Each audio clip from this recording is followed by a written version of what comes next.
ताज्या बातम्यांसाठी ABP माझाला subscribe करा आणि बेल आयकॉन प्रेस करा। सध्या केंद्रीय आरोग्य मंत्रालय आणि गृह मंत्रालयाची संयुक्त पत्रकार परिषद सुरू आहे। आपण थेट जाऊया दिल्लीमध्ये या पत्रकार परिषद। नमस्कार। भारत सरकार ने विदेशों में फंसे भारतीयों को वापस भारत लाने के लिए सुविधा प्रदान करने की अनुमति दे दी है। यात्रा की व्यवस्था हवाई जहाज या नौसेना के जहाजों द्वारा की जाएगी। इस संबंध में एसओपी तैयार की गई है और आज जारी कर दी जाएगी। विदेश मंत्रालय के दूतावास और उच्च आयोग ऐसे व्यथित भारतीय नागरिकों की सूची तैयार कर रहे हैं। ये सुविधा पेमेंट बेसिस पर उपलब्ध कराई जाएगी। हवाई यात्रा के लिए नॉन शेड्यूल्ड कमर्शियल फ्लाइट्स का इंतजाम किया जा रहा है। ये यात्राएं फेज्ड मैनर में 7 मई से प्रारंभ होंगी। फ्लाइट लेने से पहले यात्रियों की स्क्रीनिंग की जाएगी। केवल एसिम्प्टोमेटिक ट्रैवलर्स को ही यात्रा की अनुमति होगी। यात्रा के दौरान सभी यात्रियों को स्वास्थ्य मंत्रालय और सिविल एविएशन मंत्रालय द्वारा जारी किए गए प्रोटोकॉल्स जैसे हेल्थ प्रोटोकॉल्स आदि का पालन करना होगा। गंतव्य पर पहुंचकर सभी को आरोग्य सेतु ऐप पर रजिस्टर करना होगा। सभी की मेडिकल जांच की जाएगी। जांच के बाद संबंधित राज्य सरकार द्वारा उन्हें या तो अस्पताल में या इंस्टीट्यूशनल क्वारंटाइन में 14 दिन के लिए पेमेंट बेसिस पर रखा जाएगा। 14 दिन के बाद दोबारा कोविड टेस्ट किया जाएगा और हेल्थ प्रोटोकॉल के अनुसार अग्रिम कार्यवाही की जाएगी। राज्य सरकारों को वापस आने वाले भारतीयों के परीक्षण, क्वारंटाइन और अपने राज्यों में उनकी आवाजाही की व्यवस्था बनाने के लिए सलाह दी जा रही है। विदेश मंत्रालय और सिविल एविएशन मंत्रालय शीघ्र ही इसके बारे में विस्तृत जानकारी वेबसाइट द्वारा साझा करेंगे।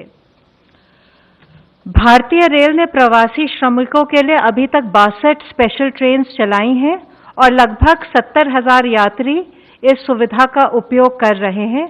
आज 13 और ऐसी ट्रेनें चलाए जाने की उम्मीद है। कल आप सबके साथ मैंने गृह मंत्रालय ने जो लॉकडाउन से जुड़े दिशा निर्देश जारी किए थे उनके मुख्य बिंदु साझा किए थे। आज मैं आपके साथ लॉकडाउन से जुड़े जो नेशनल डायरेक्टिव्स यानी राष्ट्रीय निर्देश हैं उनकी तरफ आपका ध्यान आकृष्ट करना चाहूंगी।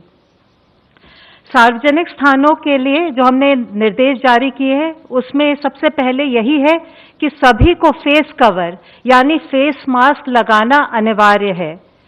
सार्वजनिक स्थानों पर सबको 2 गज की दूरी बनाए रखना जरूरी है।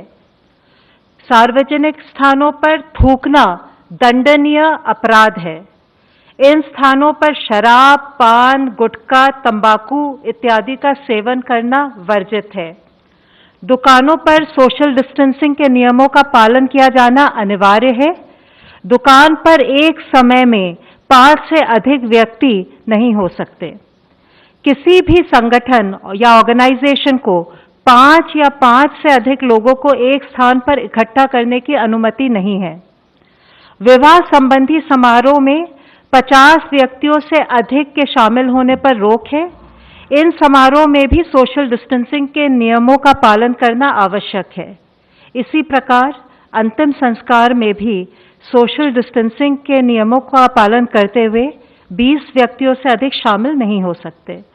अब मैं आपके साथ कार्यस्थलों के लिए जारी राष्ट्रीय निर्देशों को फिर से साझा करना चाहूंगी। कार्यस्थलों पर thermal scanning, hand wash, sanitizers और फेस मास्क पर्याप्त मात्रा में उपलब्ध कराना आवश्यक है। कार्यस्थलों पर और कंपनी परिवहन में इंचार्ज द्वारा सोशल डिस्टेंसिंग सुनिश्चित करना भी आवश्यक है। काम की शिफ्टों के बीच समय का पर्याप्त अंतराल होना चाहिए और स्टाफ को अलग अलग लंच ब्रेक दिया जाना चाहिए ताकि सोशल डिस्टेंसिंग सुनिश्चित की जा सके। सभी कर्मचारियों के लिए आरोग्य सेतु ऐप पर रजिस्टर करवाना संगठनों के प्रमुखों की जिम्मेदारी है। कार्यस्थलों को समय समय पर खासकर शिफ्ट्स के बीच में सैनिटाइज किया जाना भी जरूरी है। सभी कार्यस्थलों पर कोविड-19 का उपचार करने वाले निकटवर्ती अस्पतालों की सूची उपलब्ध होनी चाहिए। क्वारंटाइन के लिए भी स्थान चिन्हित करके रखना चाहिए। बड़ी बैठकें यानी फिजिकल मीटिंग्स को अवॉइड करना चाहिए। सफाई और हाइजीन बनाए रखने के लिए स्वच्छता के उत्तम तरीकों के बारे में जानकारी और प्रशिक्षण आयोजित किया जाना चाहिए। आशा है इन सब के अनुपालन से हम कोविड-19 की चेन को तोड़ पाएंगे। धन्यवाद। धन्यवाद। अब मैं रिक्वेस्ट कर अगर हम पिछले 24 घंटे में देखें तो पाते हैं कि 1020 पेशेंट्स क्योर हो चुके हैं, जिससे हमारी टोटल क्योर लोगों की संख्या बढ़कर अब 12,726 हो गई है, जिसके कारण हमारा टोटल रिकवरी रेट बढ़कर अभी 27.41 हो चुका है। Total 32,138 cases active medical supervision में हैं। पिछले 24 घंटे में 3,900 एडिशनल केसेस कंफर्म नोट किए गए हैं, जिसके कारण हमारी कुल कंफर्म केसेस की संख्या अब बढ़कर 46,433 हो चुकी है। पिछले 24 घंटे में भारत में कोविड-19 के कारण हुई डेथ्स में 195 केसेस का इंक्रीज नोट किया गया है, जिसके कारण कुल डेथ्स की संख्या अब बढ़कर 1,568 हो चुकी है। पिछले 24 घंटे में हमने कंफर्म केसेस और डेथ्स की संख्या में अब तक का हाईएस्ट इंक्रीज नोट किया है। हम एक इन्फेक्शियस डिजीज से डील कर रहे हैं। तर केंद्रीय गृह मंत्रालयानं काही महत्त्वपूर्ण सूचना केलेल्या आहेत की जर का कामाच्या ठिकाणी लोक जात असतील तर तिथलं एकंदरीत स्ट्रक्चर किंवा तिथलं वातावरण कसं असायला हवं, आपण प्रत्येकानं सोशल डिस्टन्सिंगचे नियम पाळायला हवेत, तरच आपण कोरोनाची साखळी तोडू शकू असं गृह मंत्रालयानं सुद्धा सांगितलेलं आहे आणि आरोग्य मंत्रालय सुद्धा अधिक माहिती देत आहे।